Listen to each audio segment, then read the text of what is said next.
বন্ধুরা, আপনারা কি আপনাদের স্পিকারে ডিপ ব্যাস, ক্লিয়ার মিড আর টোন চান? তাহলে আজকের এই ভিডিওটি শুধুমাত্র আপনাদের জন্য, কারণ এই ভিডিওতে আমি এই রকম একটি powerful base trouble mid circuit diagram তৈরি করে দেখাবো, যেটা আপনারা যে কোনো অ্যাম্পলিফায়ারে ব্যবহার করতে পারবেন। বন্ধুরা, আপনারা অনেক বেস ট্রাবল মিড সার্কিট দেখেছেন। বেস ট্রাবল কমানো বাড়ানো করলে মিড রেঞ্জ কমে যায়, কিন্তু এই সার্কিট থেকে আপনারা প্রপার মিড ফ্রিকোয়েন্সি পাবেন। তাই এই সার্কিটটি একটি মিড স্পেশাল সার্কিট।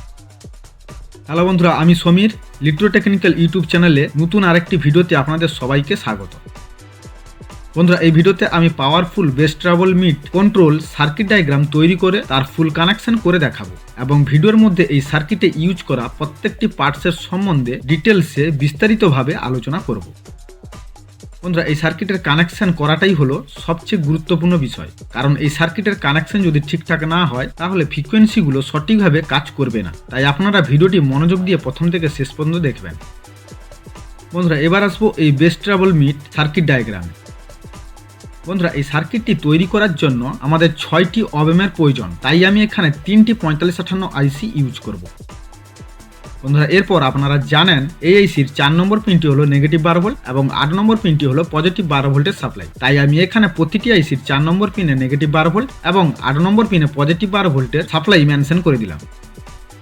বন্ধুরা, এরপর এই সার্কিটের সিগন্যাল ইন করার জন্য প্রথমে আমাদের এখানে একটি 100K মাস্টার ভলিউম কন্ট্রোলার নিতে হবে। এরপর এই ভলিউম কন্ট্রোলারের 1 নম্বর পিনে একটি 1K রেজিস্টার এবং আরেকটি 1 UF 50 ভোল্টের ক্যাপাসিটার দিয়ে সিগন্যাল ইন করতে হবে। তারপর ভলিউম কন্ট্রোলারের 3 নম্বর পিনটি গ্রাউন্ড করতে হবে, দিলে এই ভলিউম কন্ট্রোলারের 2 নম্বর পিন থেকে আউটপুট পাওয়া যাবে। বন্ধুরা, এরপর 1 নম্বর আইসি দিয়ে হাই ফ্রিকোয়েন্সি বা টোন সার্কিট তৈরি করব। হাই ফ্রিকোয়েন্সি সার্কিট তৈরি করার জন্য এই সিগন্যাল ইনপুট লাইন থেকে 3টি 103 PF এর মাধ্যমে এই আইসির নন ইনভার্টিং ইনপুট পিন বা 3 নম্বর পিনে সিগন্যাল ইন করতে হবে। বন্ধুরা, এরপর সিগন্যালের লো ফ্রিকোয়েন্সিকে কাট অফ করার জন্য 1 নম্বর PF এর পরে একটি 5.6K রেজিস্টার দিয়ে গ্রাউন্ড করতে হবে। তারপর আপনারা জানেন আইসির নন ইনভার্টিং ইনপুট পিনে একটি গ্রাউন্ড সাপ্লাই দিতে হয়, তা না হলে আইসিটি সঠিকভাবে কাজ করে না। তাই এই আইসির 3 নম্বর পিন থেকে একটি 39K রেজিস্টার দিয়ে গ্রাউন্ড করে দিলাম। বন্ধুরা, এরপর এই আইসির আউটপুট বা 1 নম্বর পিনে ফিডব্যাক সিগন্যাল যুক্ত করার জন্য 2 নম্বর ও 3 নম্বর 103 PF এর মাঝখান থেকে একটি 2.7K রেজিস্টার এইভাবে যুক্ত করতে হবে।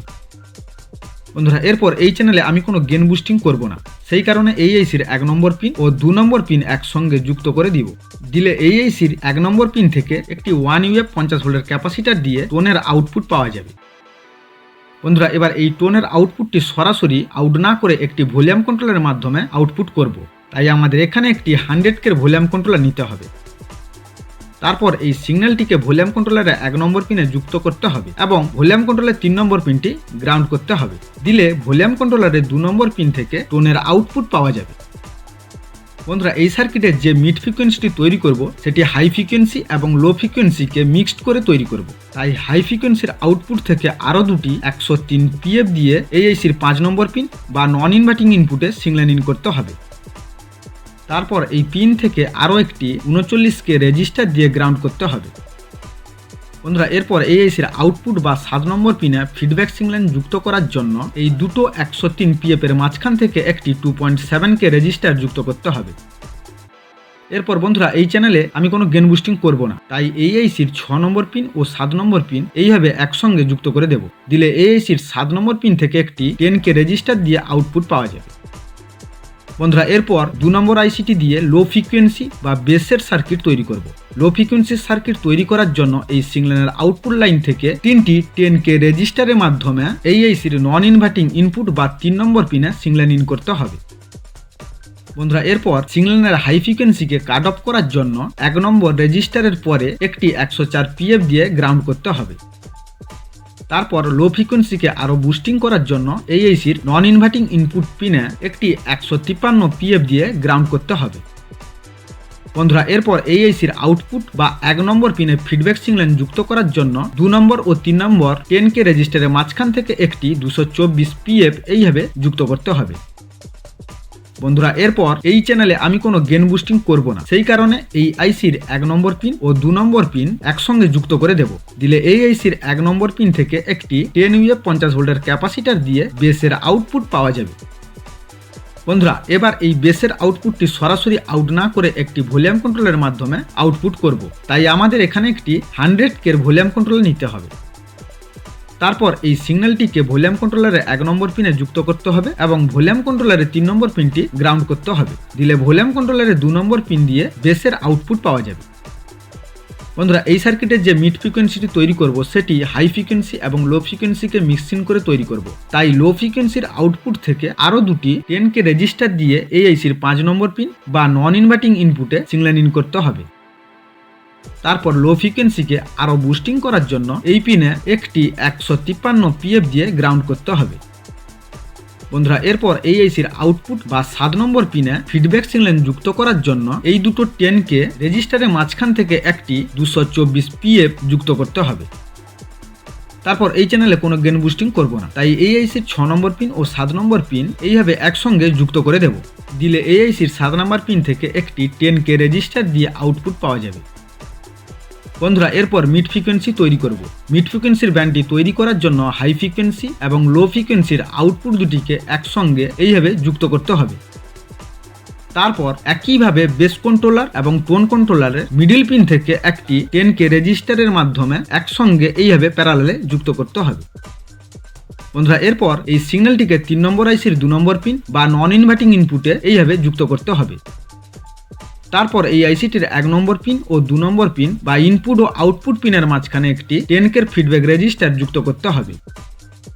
বন্ধুরা এরপর ম্যান ইনপুট লাইন থেকে একটি 10K রেজিস্টার দিয়ে এই আইসির 3 নম্বর পিন বা নন ইনভার্টিং ইনপুট পিনে সিগন্যাল ইন করতে হবে। তারপর এই পিন থেকে আরও একটি 5.6K রেজিস্টার দিয়ে গ্রাউন্ড করতে হবে। দিলে এই আইসির 1 নম্বর পিন দিয়ে 4.7 UA 50 ভোল্টের ক্যাপাসিটার দিয়ে মিড ফ্রিকোয়েন্সির আউটপুট পাওয়া যাবে। বন্ধুরা এরপর মিড ফ্রিকোয়েন্সির আউটপুটকে একটি ভলিউম কন্ট্রোলারের মাধ্যমে আউট করব। তাই আমি এখানে একটি 100K ভলিউম কন্ট্রোলার নিয়ে নিলাম। এরপর ভলিউম কন্ট্রোলারের 1 নম্বর পিনে সিগন্যাল ইন করতে হবে এবং ভলিউম কন্ট্রোলারের 3 নম্বর পিনটি গ্রাউন্ড করতে হবে। দিলে ভলিউম কন্ট্রোলারের 2 নম্বর পিন থেকে 10K রেজিস্টার দিয়ে মিড ফ্রিকোয়েন্সির আউটপুট পাওয়া যাবে। বন্ধুরা এরপর হাই, লো এবং মিড এই 3টি ফ্রিকোয়েন্সিকে প্যারালালে এইভাবে যুক্ত করতে হবে।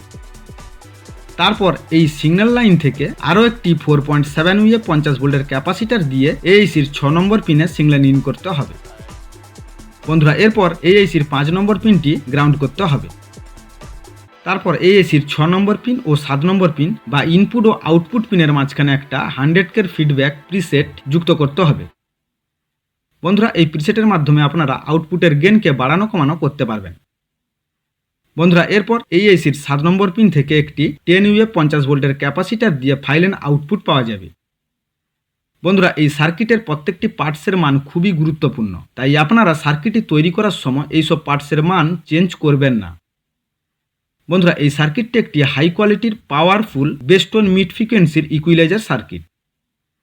বন্ধুরা আশা করি এই সার্কিট ডায়াগ্রামটি আপনারা খুব ভালোভাবে বুঝতে পেরেছেন। ভিডিওটি ভালো লাগলে অবশ্যই লাইক দিন এবং এমন আরও পাওয়ারফুল অডিও সার্কিট পেতে হলে চ্যানেলটিকে অবশ্যই সাবস্ক্রাইব করে রাখুন। আর আপনাদের যদি কোনো প্রশ্ন থাকে তাহলে কমেন্ট করে জানাতে ভুলবেন না। বন্ধুরা ভিডিওটি মনোযোগ দিয়ে প্রথম থেকে শেষ পর্যন্ত দেখার জন্য আপনাদের অসংখ্য ধন্যবাদ। নেক্সট ভিডিওতে আমি আপনাদের জন্য একটি কম্পিটিশন হর্ন সার্কিট ডায়াগ্রাম নিয়ে আসবো।